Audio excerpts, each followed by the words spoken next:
안녕하세요. 어서 오세요. 한글 여행 아리랑 교례 방송에 오신 것을 환영을 합니다.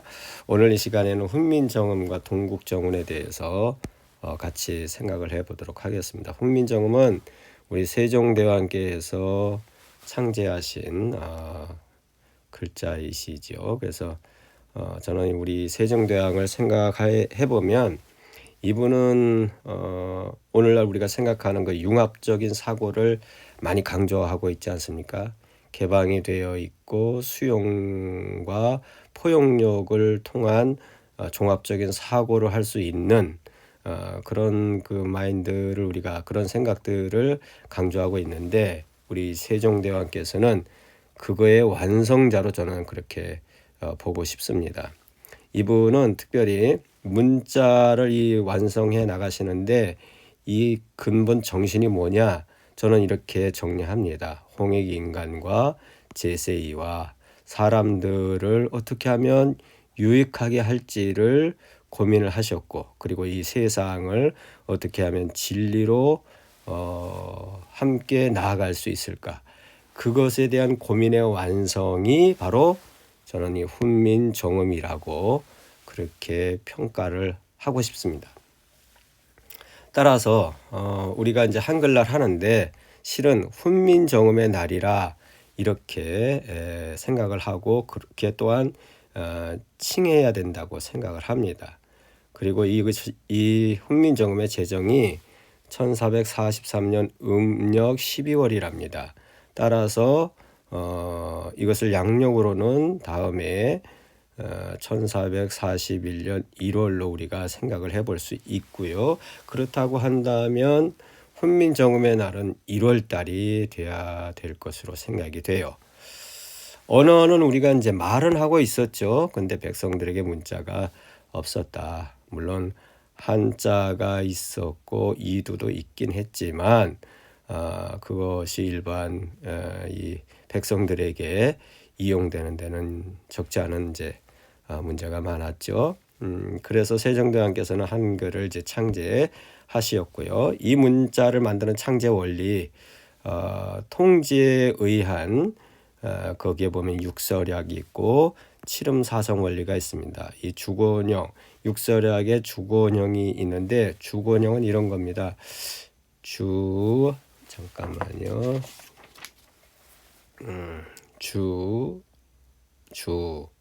그 다음에 형, 이 세 가지가 있는데 훈민정음 해제 해례에서는 이걸 천지인이라고 이제 창제 원리의 천지인 사상이다 이렇게 이제 제시하고 있는데 사실은 천지인 사상이 아니라 이 통지에 나와 있는 육설약을 통해서 이 훈민정음을 창제하시게 되고요. 그 다음에 칠음사성 원리, 그래서 아설순치 후 반설반치에 의한 음성학적인 것을 이 칠음사성 원리를 이용하셨어요. 그 다음에 평상거입이라고 하는 소리의 높낮이를 이렇게 표시를 하셨지요. 결국은 이제 이 서역의 이것이 원리인데 이것을 통해서 창제, 완성하셨다라고 말씀을 드릴 수 있습니다. 이제 자음과 모형은 그 육설약에 있는 길 성문도 어떻게 이것을 가획을 해 나갈지를 나와 있는 이제 그 법이 있는데 그거에 의해서 가획 원리를 완성을 하신 것입니다. 훈민정음은 1443년이고요. 동국정운은 1447년에 이렇게 반포 제정 하셨습니다. 그리고 또한 이 훈민정음과 동국정운 그리고 여러 언해본들이 있는데 만약에 이것이 없었다면 아마도 우리는 영원히 우리말이 사투리가 산스크리트였다는 사실에 대해서 꿈에라도 인식하지 못했을 것입니다. 정초의 통지에 의하면 이게 서역의 우문서인데 그래서 의문 원리를 전한 책으로 이렇게 통지가 있습니다. 그래서 이 주곤형과 칠음 사성 원리, 이것은 이제 서역에서 창안이 되었다고 합니다. 그래서 주곤형과 칠음 사성의 원리에 근거하여 어휘 구성은 초성, 중성, 종성법, 이게 실다모 표기법인데 이것과 정확히 일치해서 한글 훈민정음을 창제하셨습니다. 이 제자 원리를 오늘날 우리는 정확히 알지 못하므로 발음에 이제 좀 여러 문제가 많습니다. 그리고 자음과 모음이 어디서 왔는가 하는 문제를 고민을 해보면 정확하게 지금 설명이 되어지고 있지 못합니다. 뭐 어떤 사람들은 뭡니까 그 문창살 보고 기역 니은 디귿이 어쩌고 저쩌고 나왔다 그러는데 그건 참 해프닝 같은 이야기고요. 자음과 모음이 어디서 왔는지를 정확히 설명을 하지 못하고 있습니다. 하지만 우리가 이 실다모의 유래를 잘 공부해 보면 이 글자의 이 구성이 어휘가 어떻게 이렇게 되었는지를 이제 바로 알 수 있게 되는 것이죠. 그래서 자음의 그 하병병서, 각자병서, 모음의 기원, 이 모든 것이 어디에 있느냐? 여기 실다모에 있습니다. 따라서 세종대왕은 이 실다모를 이해하여 정말로 우리 세종대왕이 위대하신 이유는요, 이 받침의 문제를 해결했다는 것입니다. 중국이나 일본이 이 실다모에 사실은 영향을 많이 받은 부분이 있는데 그들은 이 받침의 문제를 해결 못한 겁니다. 지금 우리가 글자에 보면 이 받침이라는 게 뭐냐면 예를 들어서 그러면 이게 이제 여기가 초성, 여기가 중성, 종성이잖아요.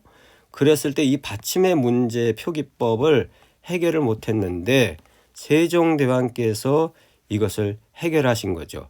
해결하신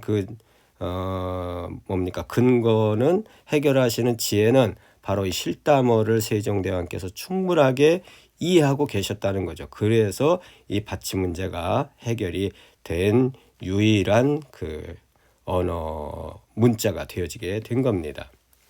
자, 그 다음에 이 훈민정음과 동국정음의 표기법을 우리가 회복을 해야 합니다. 특히 한국어를 연구하시는 학자분들은 이 점에 아마 깊은 연구를 저는 해야 한다라고 생각을 하고, 그렇게 해서 연구하시면 세계 언어학회에 나가서 어떤 우리 한국어에 대한 발표를 하게 될 때 당당하게 발표할 수 있으리라고 생각을 합니다.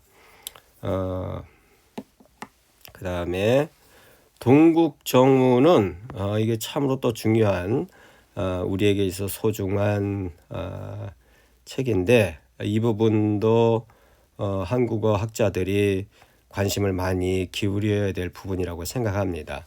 이것은 이제 신숙주 선생님이 한자 14,243자에 대한 한자음의 혼란을 막기 위해서 뭘 했느냐? 거기 음을 달아놨습니다. 서문에 보면 방체 속습이라고 하고 기록을 해놨어요. 이게 무슨 얘기냐? 사투리를 채집을 해서 한자의 음운을 표기했다 하는 말입니다. 그 다음에 후두음, 그러니까 우리 목구멍 그 밑에 아래 이 폐로부터 시작되는 그것에 아설 순치 후 반설 반치로 제작되었다라는 것이고요. 그리고 동국정음의 이 표기법은 그 연원이 뿌리가 실다모임을 증명하는 책이 됩니다.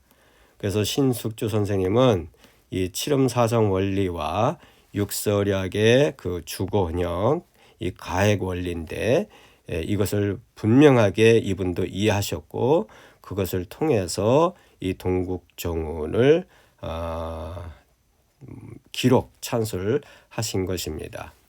실다모 표기법을 확고히 증거한 책들이다. 결론은 이거죠. 그래서 우리가 이 훈민정음과 동국정운이 이 실담어 표기법을 확고히 증거해주는 이 정말로 아주 탁월하고 훌륭한 문자 서이다, 이렇게 이제 말씀을 드립니다. 자, 오늘은 여기까지 하도록 하겠습니다. 그래서 어쨌든 우리가 이 훈민정음과 동국정운에 대해서 관심을 기울이고, 또 학자분들은 여기에 많은 좀 연구를 가지셔야 되지 않을까. 그렇게 한다면 우리 한글이, 훈민정음이 어떻게 창제되었는지, 그 근거가 무엇인지, 어떻게 그 가해 원리가 결정이 되어진 것인지, 그러면서 그것이 실담어와 어떤 연관성이 있는지를 명확하게 보시게 되면서 그에 근거한 연구를 가지고 언어학회에 나아가서 발표하신다면 모든 사람들이 공감하고 또 경탄을 하고 심지어 나가면 큰 환대를 받는, 인정을 받는 그런 발표가 될 것이라 저는 그렇게 생각이 되어지게 되면서 오늘 이 훈민정음과 동국정운에 대한 이야기는 여기서 정리하도록 하겠습니다. 고맙습니다. 다음에 또 뵙도록 하겠습니다.